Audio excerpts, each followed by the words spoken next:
Halo guys, apa kabar kalian semua? Mimin di sini bakal melanjutkan alur cerita Sword Star.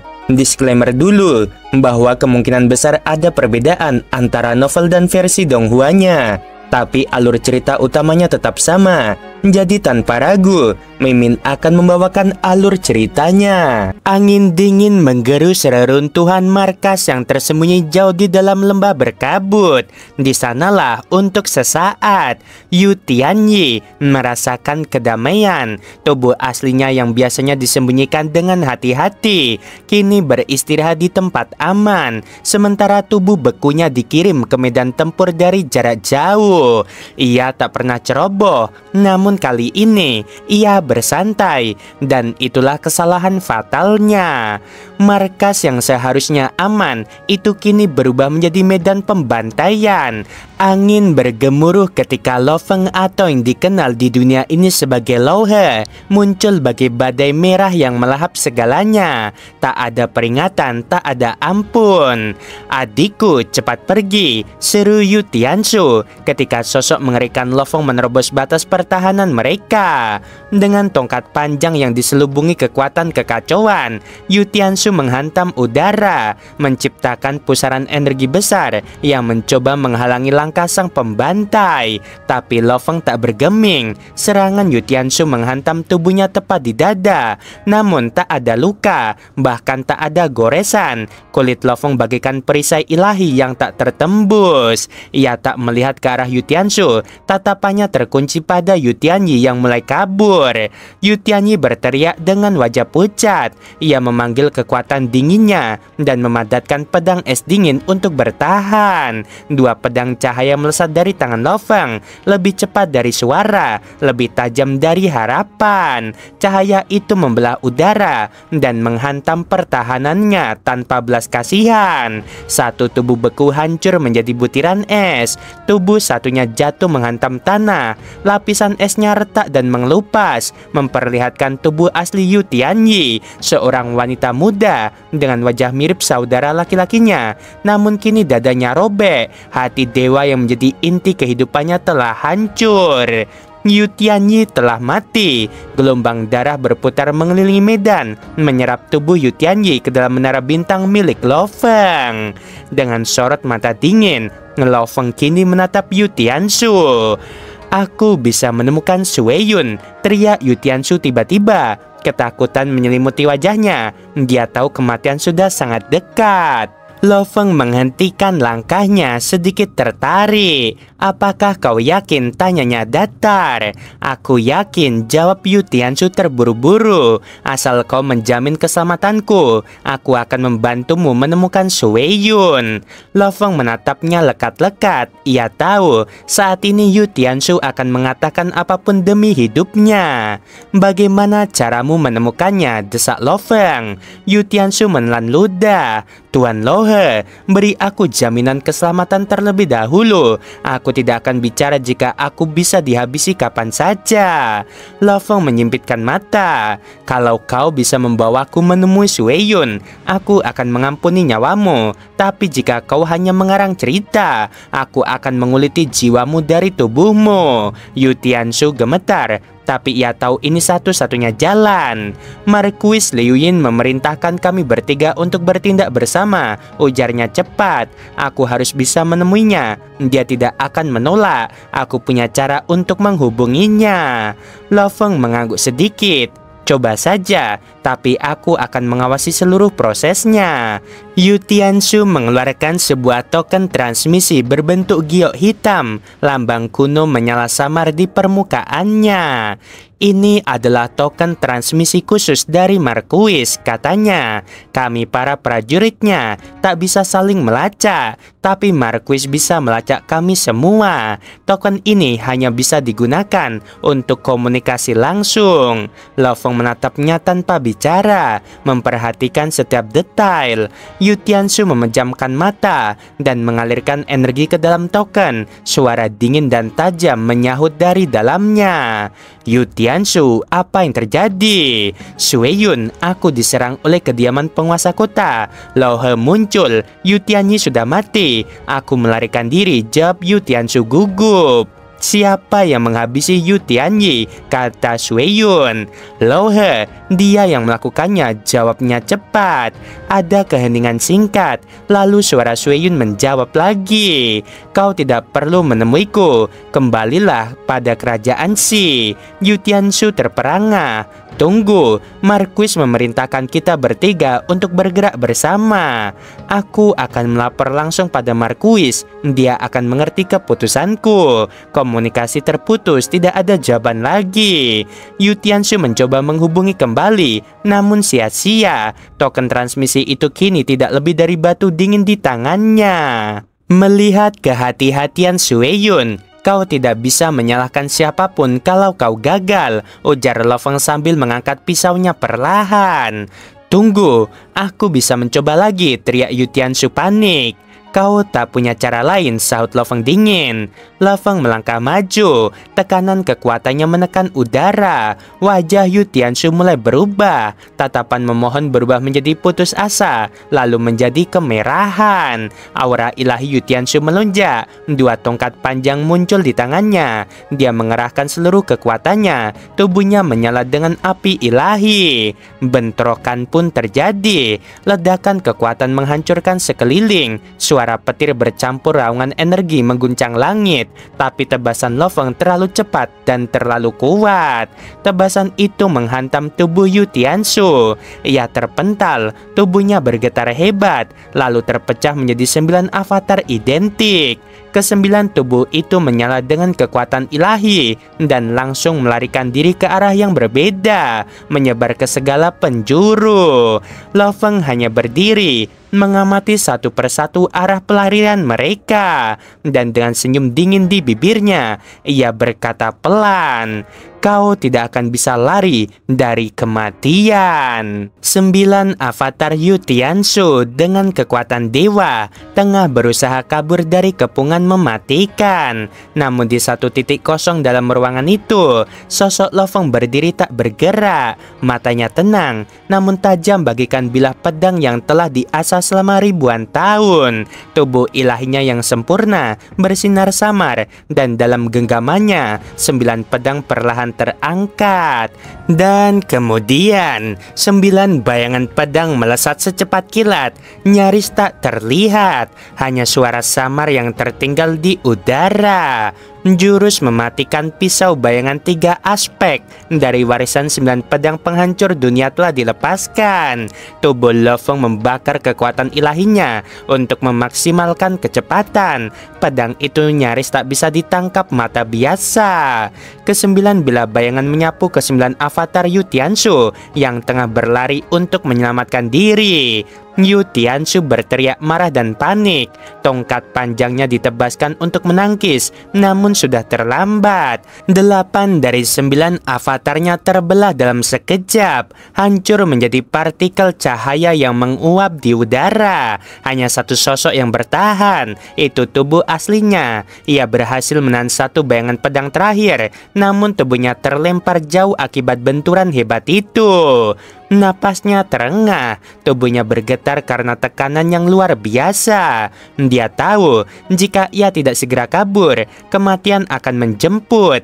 Namun sebelum bisa bergerak lebih jauh, dari balik gelombang darah yang mengamuk, rahang besar nan mengerikan muncul begitu saja, tanpa tanda, seperti mimpi buruk yang menjadi kenyataan. Dengan satu terjangan, rahang itu melahap Yu Tianshu bulat-bulat tanpa memberi kesempatan untuk melawan.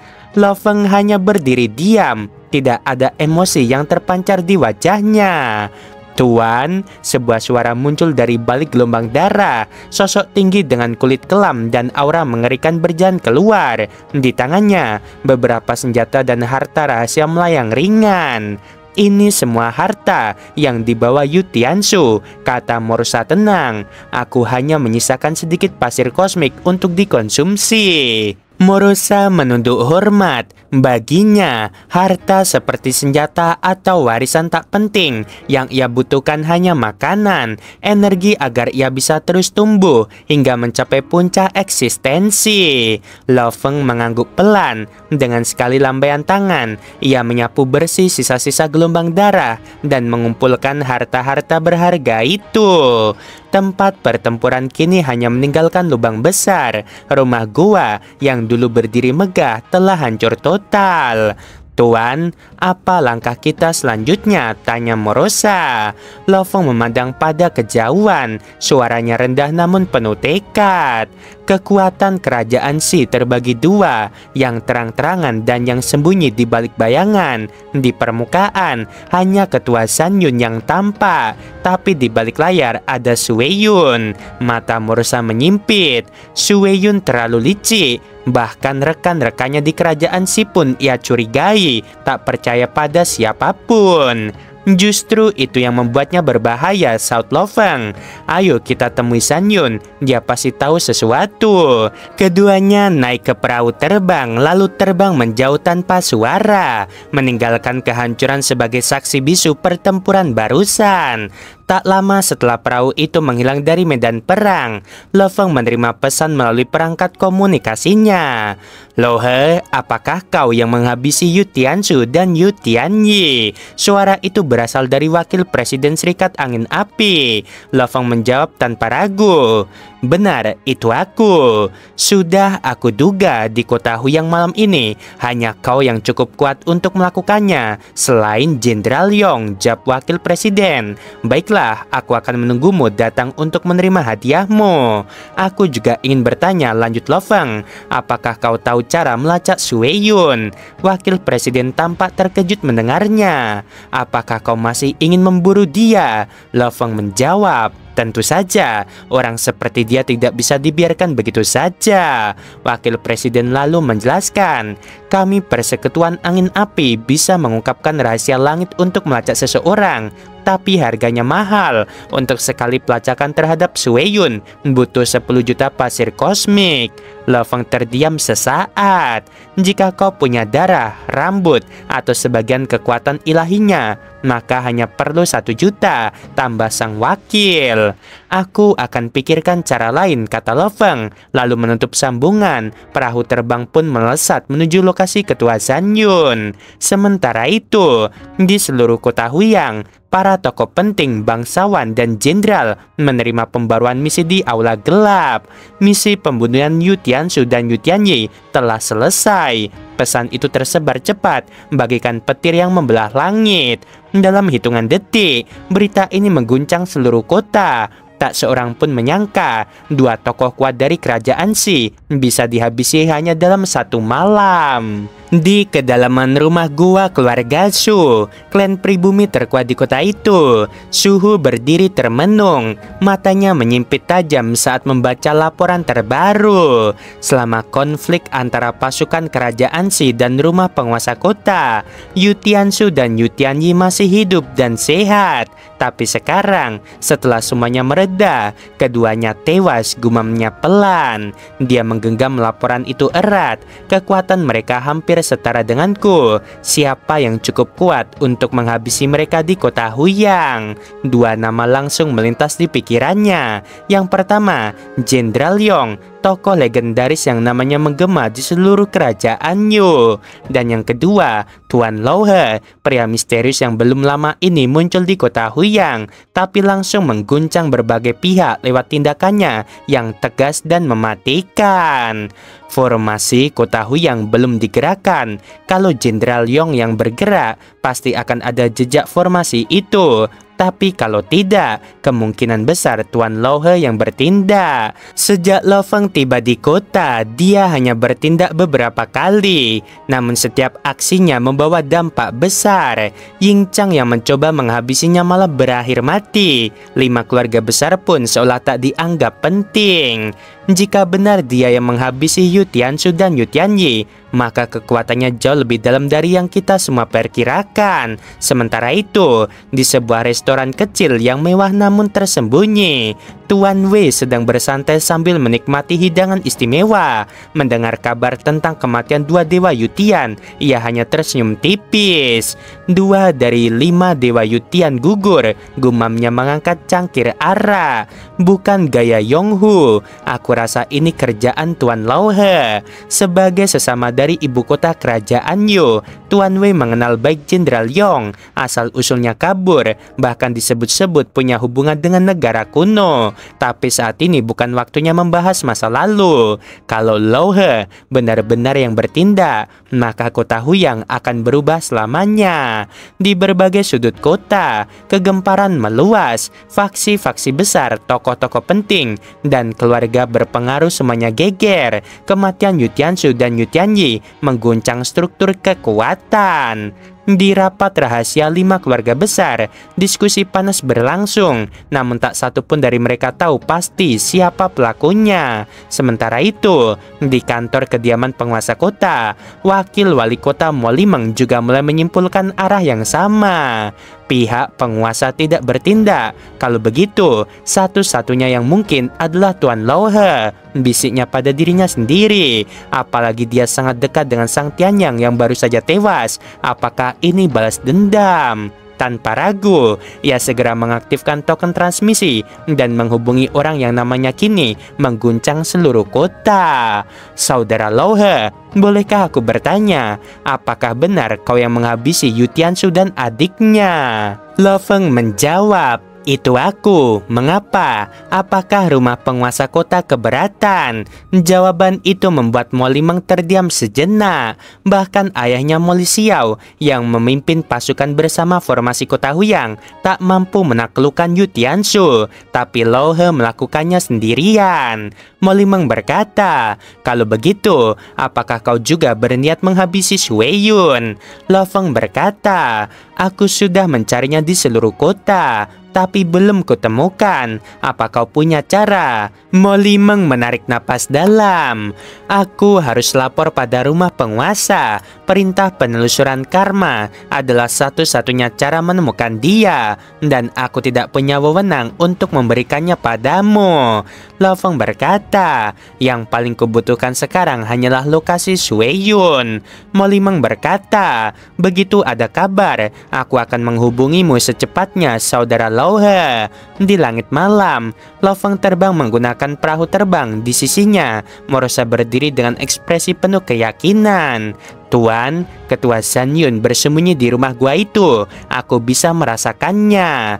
Rumah gua itu tampak biasa, namun Lo Feng tahu tempat itulah sarang si pengecut. Di dalamnya, Ketua San Yun tampak cemas dan ketakutan. Setelah kematian Yu Tianzu dan Yu Tianyi, ia langsung memutus kontak dan bersembunyi.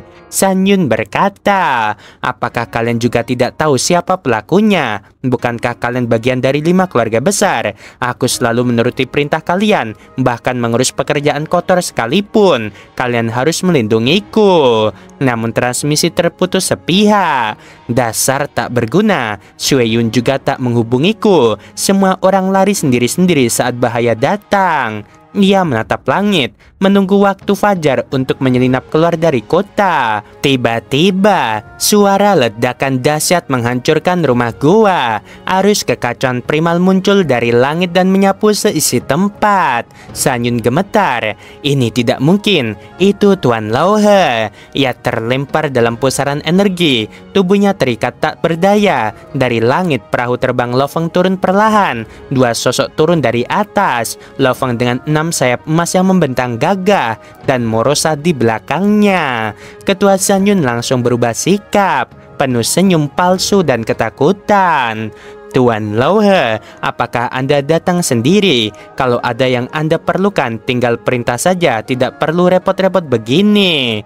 Lo Feng tidak menjawab, ia hanya berjalan pelan. Keheningan malam terasa lebih menakutkan dibanding raungan perang. Oke guys, sampai sini dulu episodenya untuk kali ini ya. Sebelum video berakhir, Mimin mau bilang sungguh membagongkan. Terima kasih.